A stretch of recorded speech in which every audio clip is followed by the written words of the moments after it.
প্রিয় বন্ধুরা, medicine review in Bangla চ্যানেলের পক্ষ থেকে শুভেচ্ছা। আজকে আমরা আলোচনা করব জিঙ্ক এবং vitamin B complex syrup Ariton Z নিয়ে। অ্যারিটন জেড সিরাপ নিয়ে আজকে আমাদের আলোচনায় থাকবে সিরাপটির প্রস্তুতকারক কোম্পানির নাম, সিরাপটি কেন খাওয়া হয়, কিভাবে সেবন করতে হবে, দাম কত, পার্শ্ব প্রতিক্রিয়া কী এবং কী কী সতর্কতা অবলম্বন করতে হবে। অ্যারিটন জেড সিরাপের ব্যবহারবিধি সম্পর্কে পুরোপুরি জানতে আমাদের পুরো ভিডিওটি মনোযোগ দিয়ে দেখুন। আপনি যদি আমাদের চ্যানেলে নতুন হয়ে থাকেন তবে অবশ্যই চ্যানেলটি সাবস্ক্রাইব করুন, আর যদি আগেই সাবস্ক্রাইব করে থাকেন তবে অসংখ্য ধন্যবাদ। অ্যারিটন জেড সিরাপের পরিচয়। অ্যারিটন জেড সিরাপটি জিঙ্ক এবং ভিটামিন বি কমপ্লেক্সের সংমিশ্রণ। অ্যারিটন জেড সিরাপটির প্রস্তুতকারক কোম্পানির নাম ইনসেপ্টা ফার্মাসিউটিক্যালস। অ্যারিটন জেড সিরাপের কাজ: ভিটামিন বি এবং জিঙ্কের অভাবের চিকিৎসা এবং প্রতিরোধের জন্য অ্যারিটন জেড সিরাপ নির্দেশিত। শিশু ও প্রাপ্তবয়স্কদের সুস্থ মস্তিষ্ক ও স্নায়ুর কার্যকারিতা এবং সুস্থ লোহিত রক্তকণিকা গঠনে অ্যারিটন জেড গুরুত্বপূর্ণ ভূমিকা পালন করে। শিশুদের সুস্থ বৃদ্ধি ও বিকাশের জন্য অ্যারিটন জেড বিশেষভাবে প্রয়োজন। অ্যারিটন জেড শরীরের ইমিউন সিস্টেম বা রোগ প্রতিরোধ ক্ষমতা শক্তিশালী করতে সাহায্য করে। শিশুদের ডায়রিয়া বা অসুস্থতার পর শরীর দ্রুত স্বাভাবিক করতে অ্যারিটন জেড সিরাপ বেশ কার্যকর।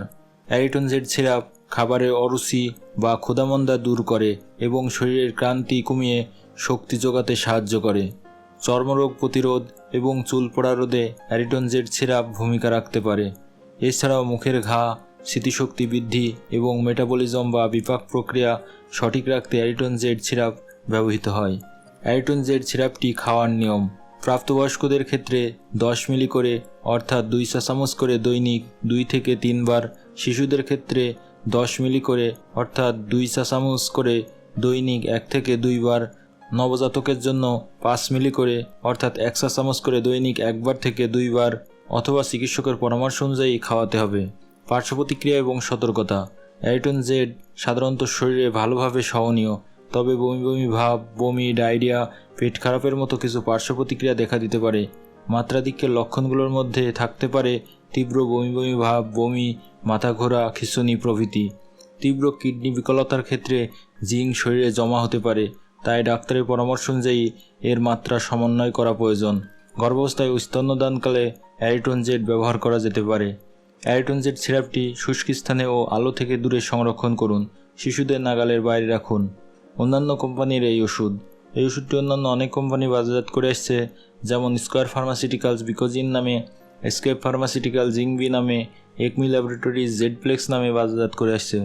অ্যারিটন জেড সিরাপটি একজন ডাক্তারের পরামর্শ নিয়ে তারপর গ্রহণ করবেন। ভিডিওটির এই পর্যন্ত সাথে থাকার জন্য ধন্যবাদ। ভিডিওটি ভালো লাগলে লাইক দিন, বন্ধুদের মাঝে শেয়ার করুন। কোনো প্রশ্ন কিংবা নতুন কোনো ওষুধ সম্পর্কে জানতে কমেন্ট করুন। ওষুধ নিয়ে নতুন ভিডিও পেতে চ্যানেলটি সাবস্ক্রাইব করুন। সুস্থ থাকার জন্য নিয়মিত ব্যায়াম করুন, স্বাস্থ্যকর খাবার গ্রহণ করুন। ধন্যবাদ।